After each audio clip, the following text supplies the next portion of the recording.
Haleluya. Selamat berjumpa kembali dalam ibadah online kita. Bapak Ibu sidang jemaat Tuhan terkasih, kita akan renungkan sabda Tuhan pada hari ini. Mari sama-sama kita mau belajar untuk menjadi kuat di dalam Tuhan, dalam kita menghadapi segala tantangan-tantangan yang kita alami dalam proses kehidupan ini. Sebelumnya kita satukan hati kita masuk dalam doa. Terpujilah Engkau Yesus Kristus, Anak Tunggal Allah yang hidup, Allah yang senantiasa memberkati kami. Dan sungguh hari ini Tuhan, lawatan-Mu kami nantikan, kami rindukan. Hadirlah Engkau Tuhan melalui firman-Mu. Urapi kami semua. Layakkan kami dalam segala kesalahan, dosa pelanggaran kami. Kiranya Tuhan mengampuni. Juga hamba-Mu Engkau melayakkan dan menguduskannya. Pimpinlah hamba-Mu Tuhan dalam segala persiapannya. Tuhan yang penuhi dengan hikmat-Mu. Terlebih urapan Roh Kudus ada bagi hamba-Mu sepanjang hamba-Mu menyampaikan sabda Tuhan.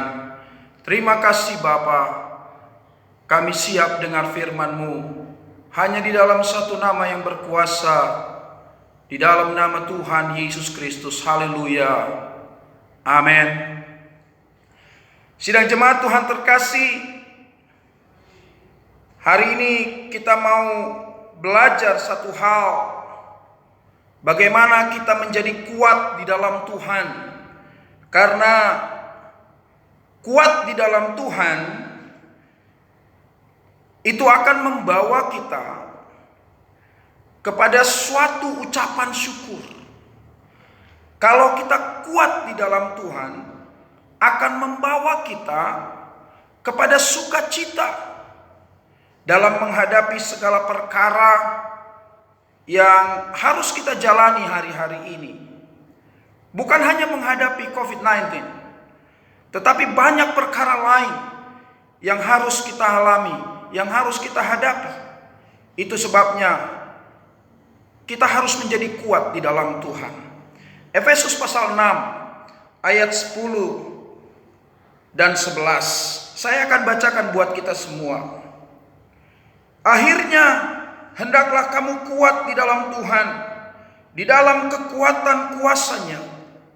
Kenakanlah seluruh perlengkapan senjata Allah, supaya kamu dapat bertahan melawan tipu muslihat iblis. Sidang jemaat Tuhan terkasih, kita semua sebagai orang percaya punya keinginan, punya kehendak, supaya kita punya kekuatan dalam diri kita. Baik itu kita kuat secara jasmani maupun kita kuat secara rohani. Contoh misalnya, kalau kita mau pengen beli sesuatu lah gitu ya. Kita pengen beli sesuatu barang, tentunya kita harus tahu kekuatan keuangan kita, kekuatan dompet kita. Sedalam apa yang harus kita korek, yang harus kita gali dari dalam dompet kita. Kan gitu.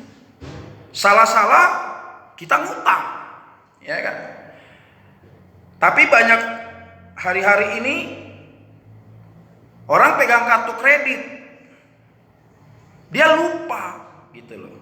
Karena dia tidak mengorek betapa dalamnya dompetnya, hanya tinggal gesek-menggesek saja, dia lupa gitu loh.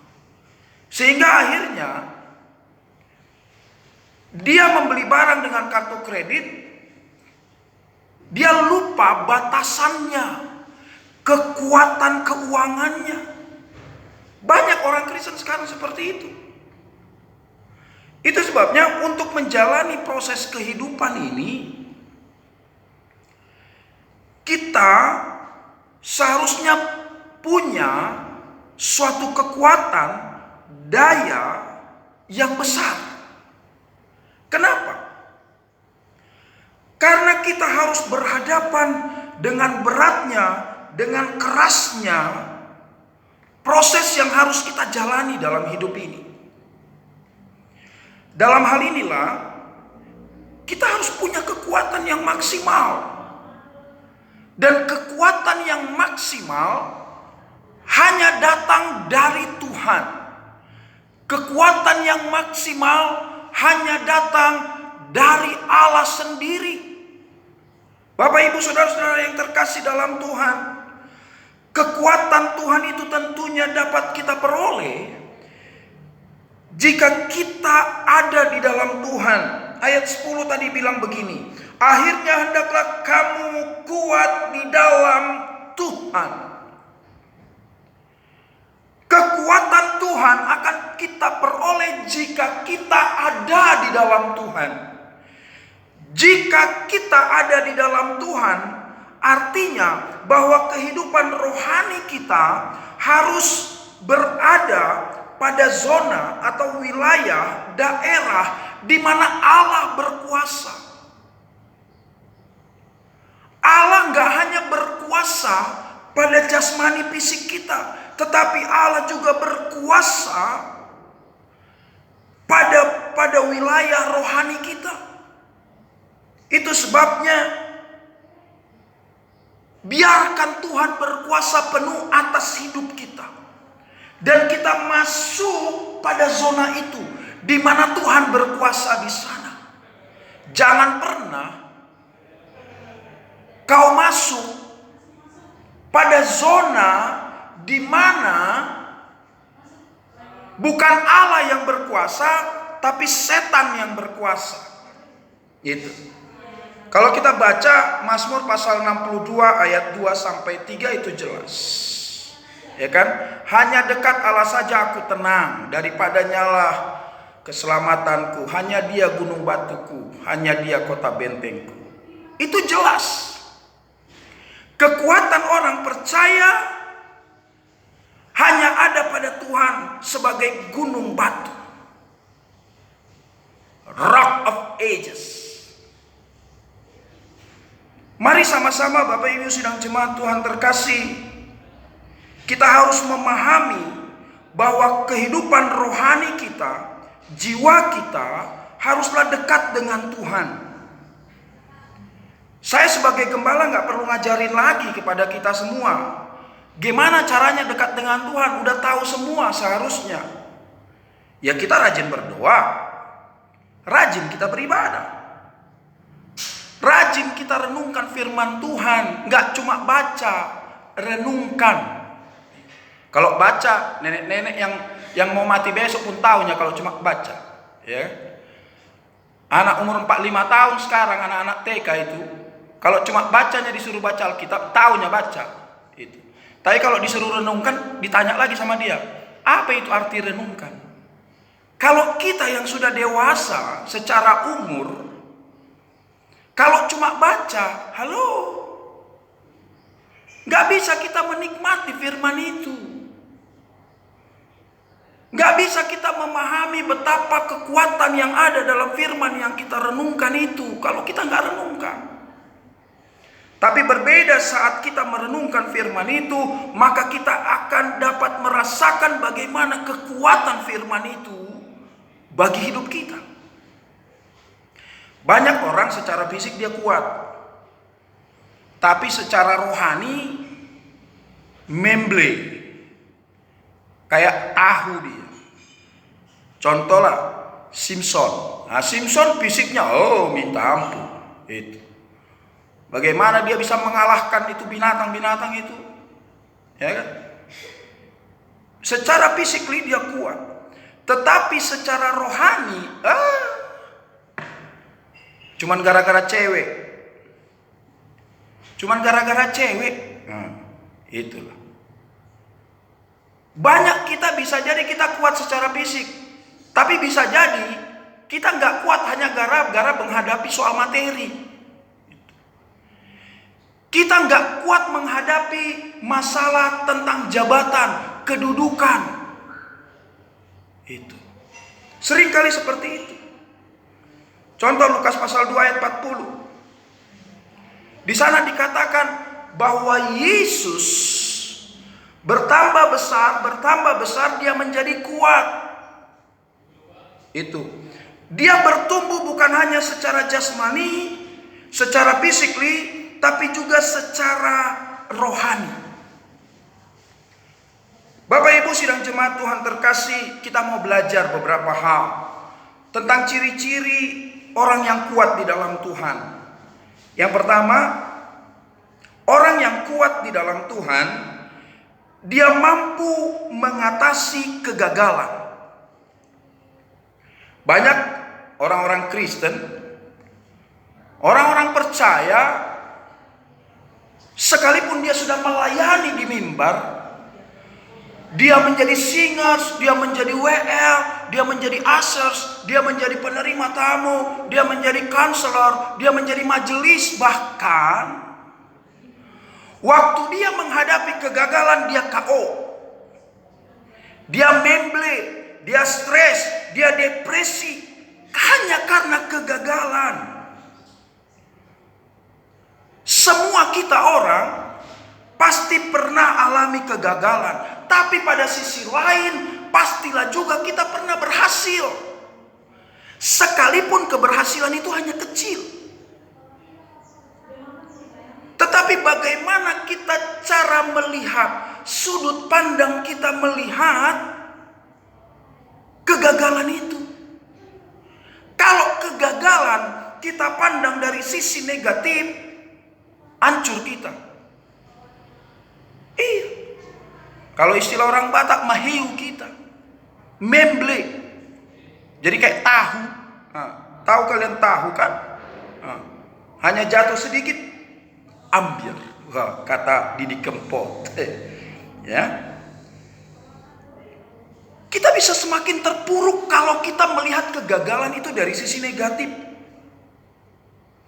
Itu sebabnya kalau kita melihat dari sisi positif tentang sebuah kegagalan, seharusnya orang percaya itu bisa menjadi kuat saat dia mulai bangkit perlahan-lahan secara perlahan. Bangkit. Maka saya percaya Yeremia pasal 18 ayat yang ke-4 kita akan bisa genapi. Bahwa hidup kita setelah kita melampaui kegagalan itu, Tuhan akan membangkitkan kita, Tuhan akan memulihkan kita menjadi lebih baik. Hal yang kedua, orang yang kuat di dalam Tuhan adalah orang yang mampu mengatasi keberhasilan. Jadi jangan pernah pikir kalau kita kuat di dalam Tuhan hanya bisa mengatasi kegagalan. Enggak. Kadangkala kita perlu kekuatan Tuhan untuk mengatasi keberhasilan. Kenapa? Banyak kali orang Kristen, waktu dia berhasil menghadapi kegagalan, tapi dia nggak berhasil mengatasi keberhasilan. Kenapa? 2 Tawarik pasal 26 ayat 5 dan ayat yang 16. Itu kisah tentang Usia. Waktu dia susah, waktu dia ada dalam kesusahan, keterpurukan, ingat Tuhan. Ingat Tuhan, dekat banget dia sama Tuhan. Dekat. Coba kalau kita sakit flu, mana dekat sama Tuhan. Tapi waktu COVID, flu sedikit, langsung berdoa sama Tuhan, nangis sampai meleleh ingus. Ya kan? Waktu kita udah mulai suami kita sakit parah, itu istri nangis sesenggukan. Ya kan? Jaga di rumah sakit sambil berdoa setiap saat. Siapa tamu datang yang melihat membesuk, berdoa. Tak datang tamu lagi besuk, berdoa. Begitu luar biasa. Tapi waktu sehat, boro-boro didoain. Ya kan? Disinilah letaknya.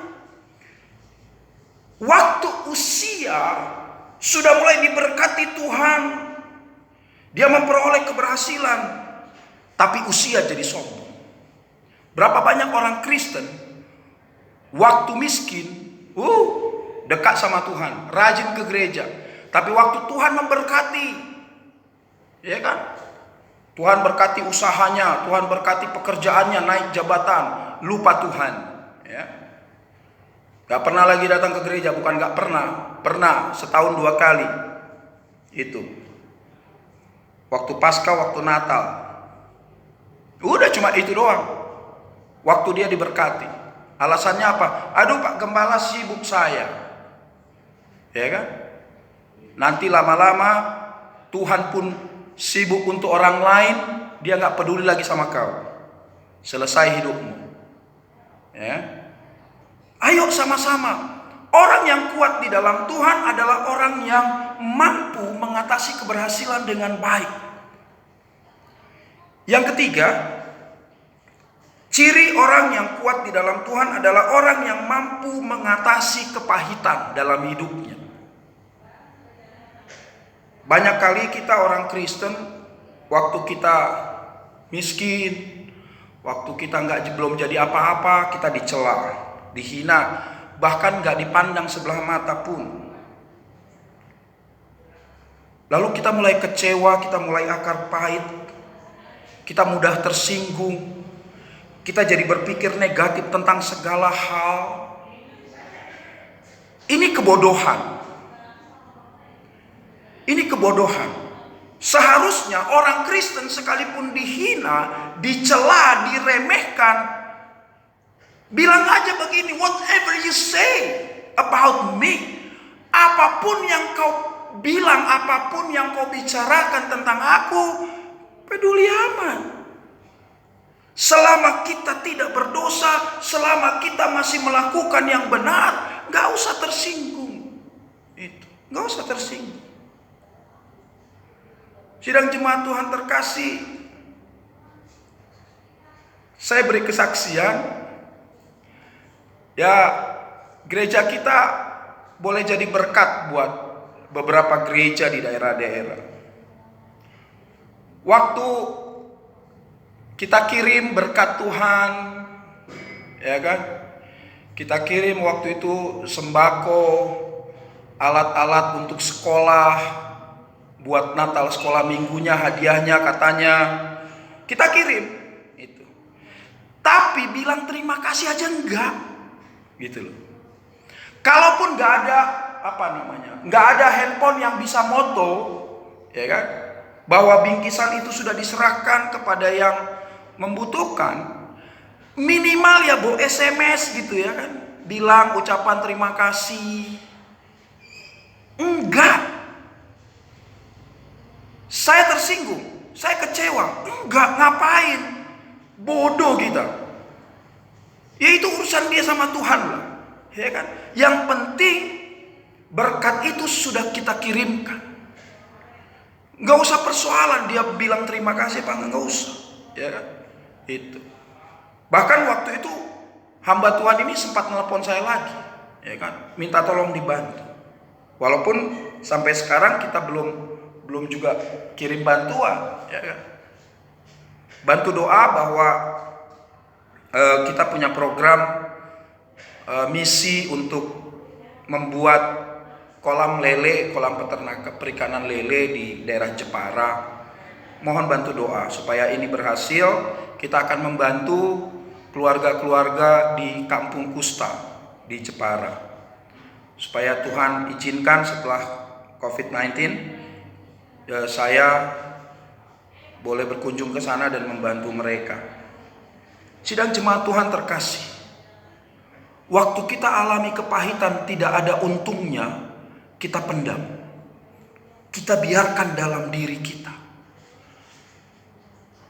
Kalau Tuhan sudah kasih kekuatan, maka pakai kekuatan itu, dan biarlah kita benar-benar jadi kuat di dalam Tuhan untuk mengatasi itu, sehingga tidak ada akar pahit, tidak ada dendam bagi hidup kita. kepada orang lain. Inilah salah satu ciri bahwa orang Kristen kuat di dalam Tuhan. Oleh sebab itu Bapak Ibu sidang jemaat Tuhan, saya sebagai gembala berpesan, jadilah engkau kuat di dalam Tuhan. Karena dengan demikian kita akan berhasil menghadapi apapun masalah, tantangan, rintangan, pergumulan dalam kehidupan kita.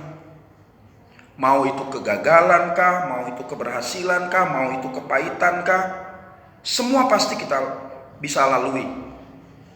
Dengan demikian kehidupan kita bisa berkenan kepada Tuhan. Kenapa? Karena hidup kita tetap ada pada daerah, pada zona sukacita. Kita hidup ada pada zona ucapan syukur. Dan sukacita kita, ucapan syukur kita, saya yakin percaya itu akan berkenan kepada Tuhan. Dan pada akhirnya kehidupan kita jadi berkat, jadi teladan, jadi contoh bagi banyak orang. Amin. Inilah akhir dari firman Allah. Oleh sebab itu, Bapak Ibu sidang jemaat Tuhan, mohon tetap bersabar untuk kita tetap beribadah di rumah sampai nanti kami hamba-hamba Tuhan, para majelis dan penata layan mempersiapkan gereja kita. Walaupun secara fasilitas gereja kita sudah siap, tetapi kita menunggu surat resmi dari Kementerian Agama untuk kita pegang menjadi dasar kita beribadah. Oleh sebab itu, mari sidang jemaat Tuhan terkasih, inilah firman Allah yang hadir bagi kita pada hari ini. Jadilah kuat di dalam Tuhan, sehingga hidupmu boleh menjadi teladan bagi banyak orang. Amin. Kita tundukkan kepala dan kita berdoa. Terpujilah Engkau Allah kekal selama-lamanya atas segala berkat Tuhan yang luar biasa melalui firman-Mu. Bapa, di dalam kekuatan kuasa Roh Kudus, Engkau telah memampukan menguatkan kami untuk menghadapi segala tantangan kehidupan ini. Pergumulan boleh kami alami, tetapi kami tetap menjadi kuat di dalam Engkau, karena kekuatan-Mu telah membimbing kami, memimpin kami, memampukan kami menghadapi itu semua. Terpujilah Tuhan, memberkati seluruh sidang jemaat-Mu Tuhan di GKI Cibubur. Allah hadir bagi mereka, mencukupkan segala keperluan hidup mereka. Usaha pekerjaan yang dilakukan oleh jemaat-jemaat-Mu, kiranya boleh Tuhan berkati. Tuhan yang menolong mereka. Bapa, kami berdoa buat setiap yang sakit, Tuhan Allah hadir, memberkati mereka, menyatakan mujizat yang menyembuhkan mereka Tuhan. Memberkati para hamba-hamba-Mu, memberkati para majelis, penasehat, para pengurus gereja, penata layan, pengurus komisi, bendahara-bendahara, guru-guru sekolah minggu.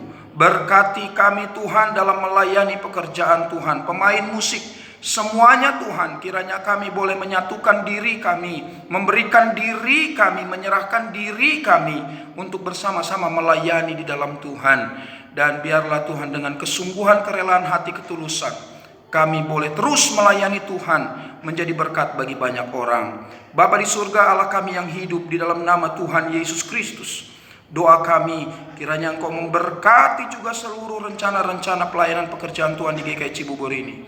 Allah menolong kendaraan yang masih ada di bengkel Tuhan, berkati semuanya Tuhan.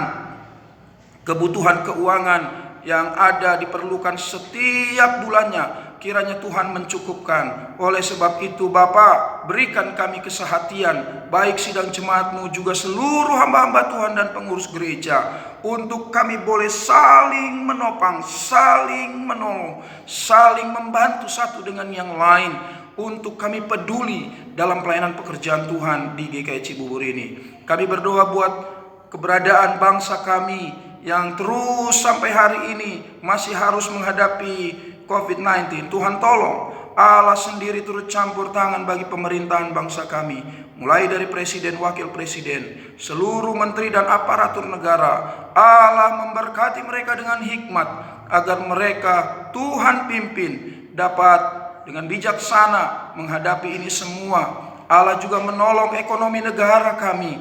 Tuhan bangkitkan, pulihkan Bapa Kami berdoa juga buat gugus tugas. Mari Tuhan Engkau mampukan mereka dalam segala aktivitas mereka. Berikan kesehatan, perlindungan, keselamatan bagi mereka. Demikian juga kami berdoa buat para dokter, perawat, tim medis, supir-supir ambulans, semuanya sukarelawan. Tuhan memberkati mereka, keluarga mereka. Lindungi, jagai, dan biarlah di dalam kekuatan Roh Kudus Allah menaungi mereka dan menyelamatkan mereka, sehingga mereka Tuhan Tuhan pakai menjadi alat menyembuhkan seluruh korban-korban terpapar COVID-19. Allah juga memberkati bangsa Indonesia, seluruh rakyatnya. Allah menolong. Kiranya Bapa di surga, Engkau juga memberikan hikmat, kecerdasan bagi para peneliti-peneliti kami, sehingga mereka dapat Tuhan berikan hikmat penemuan vaksin dan obat-obatan dalam penanganan COVID-19 ini. Tuhan memberkati, mengampuni seluruh rakyat Indonesia yang tidak taat kepada pemerintah. Ampuni bangsa kami Tuhan, ampuni pemimpin-pemimpin bangsa kami, ampuni kami sebagai orang-orang percaya Bapa.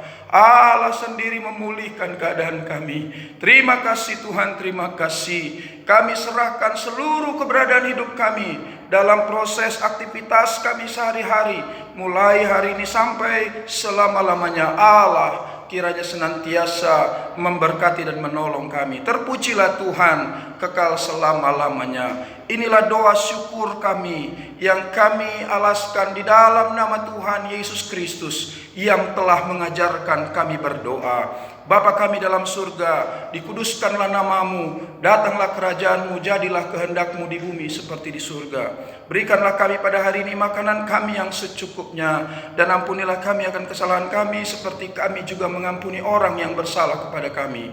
Dan janganlah membawa kami ke dalam pencobaan, melainkan lepaskanlah kami daripada yang jahat. Karena Engkaulah yang punya kerajaan dan kuasa dan kemuliaan sampai selama-lamanya. Di dalam nama Tuhan Yesus Kristus, haleluya, amin. Sidang jemaat Tuhan terkasih, inilah akhir ibadah kita. Mari sama-sama kita bangkit berdiri, kita akan menerima berkat Tuhan. Tuhan memberkati engkau dan melindungi engkau. Tuhan menyinari engkau dengan wajahnya dan memberi engkau kasih karunia. Tuhan menghadapkan wajahnya kepadamu dan memberi engkau damai sejahtera. Demikianlah segala berkat Tuhan Allah telah curahkan limpahkan atas kita sekalian. Terimalah, bawalah dan nikmatilah dalam segenap aktivitas hidupmu, mulai saat ini sampai kekal selama-lamanya. Di dalam berkat nama Tuhan Yesus Kristus, haleluya, amin.